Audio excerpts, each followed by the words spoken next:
ನಮಸ್ಕಾರ ರೈತ ಬಾಂಧವರೇ, ನನ್ನ ಹೆಸರು ರವಿಪುರ ಅಂತ. ನಾನು ಇವತ್ತು ಜಮಖಂಡಿ ತಾಲೂಕಿನ ಸಾವಳಿಗೆ ಅಂತ ಒಂದು ಗ್ರಾಮಕ್ಕೆ ಆಗಮಿಸಿದ್ದೇನೆ. ಆ ಸಾವಳಿಗೆ ಗ್ರಾಮದಲ್ಲಿ ನಮ್ಮ ಕಂಪ್ನಿ ಕೆನೆಟೋನು ಕ್ರಾಸು ಟ್ರೆಂಚಿಂಗ್ ಕೊಟ್ಟಿದ್ದೀವಿ ಪ್ಲಾಟ್ಗೆ. ಆ ಟ್ರೆಂಚಿಂಗ್ ಮಾಡಿ 10 ದಿನ ಆಯಿತು. 10 ದಿನದಲ್ಲಿ ಮರಿ ಸಂಖ್ಯೆ ಆಗಿರ್ಬೋದು, ಕಲರ್ ಆಗಿರ್ಬೋದು, ಡೆವಲಪ್ಮೆಂಟ್ ಆಗಿರ್ಬೋದು ಎಲ್ಲ ಕಾಣ್ತದ. ಅದಕ್ಕೆ ರೈತರ ಬಾಯಿಂದ ಸ್ವಲ್ಪ ಕಂಪ್ನಿ ಪ್ರಾಡಕ್ಟ್ ಬಗ್ಗೆ ಬಳಸಿದ್ದಕ್ಕೆ ಯಾವ ರೀತಿ ರಿಸಲ್ಟ್ ಅಂತ ಕೇಳೋಣ. ನಮಸ್ಕಾರ ಸಾಕೋರ್. ನಮಸ್ಕಾರ. ನಿಮ್ಮ ಹೆಸರು ರೀ?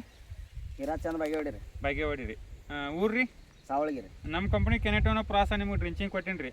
ಎಷ್ಟು ದಿವಸ ಆಯ್ತು ರೀ ಬಳಕೆ ಮಾಡ್ರಿ? 10 ದಿವಸ ಆಯ್ತು ರೀ. 10 ದಿವಸ. 10 ದಿವಸನಾಗ ಏನೇನು ಡಿಫ್ರೆನ್ಸ್ ಆಗೈತೆ ಸರ್?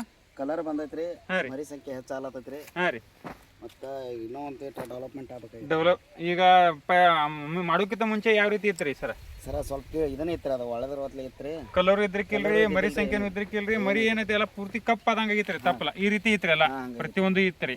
ನಮ್ದೇನ್ ಡ್ರಿಂಚ್ ಏನ್ ಮಾಡ್ಯಾರ 10 ದಿವಸನಾಗ ಪೂರ್ತಿ ಗ್ರೀನರಿ ಬಂದೈತ್ರಿ, ಹೈಟ್ ಬಂದೈತಿ, ತಪ್ಪಲು ಆಡಾಗಲಾಗೈತ್ರಿ. ಹಾ ರೀ. ಟೋಟಲ್ ಆಗಿ ಒಂದು 50% ಡೆವಲಪ್ಮೆಂಟ್ ಆಗೈತ್ರಿ ಒಟ್ಟ ಒಂದ ಡ್ರಿಂಚ್ನಾಗ ರೀ 10 ದಿವಸನಾಗ ರೀ. ಇನ್ನ ನಾವ್ ಇನ್ನೊಂದು ಡ್ರಿಂಚ್ ಇನ್ನೊಂದು ಸ್ಪ್ರೇ ಕೊಡ್ತಿರೋದಕ್ಕ ಇನ್ನೊಂದು 15 ದಿನ ಬಿಟ್ಟು ನಂತರ ಇದು ಪ್ಲೇಸ್ಮೆಂಟ್ ಎಲ್ಲಿ ಮಾಡೋಣ್ರಿ.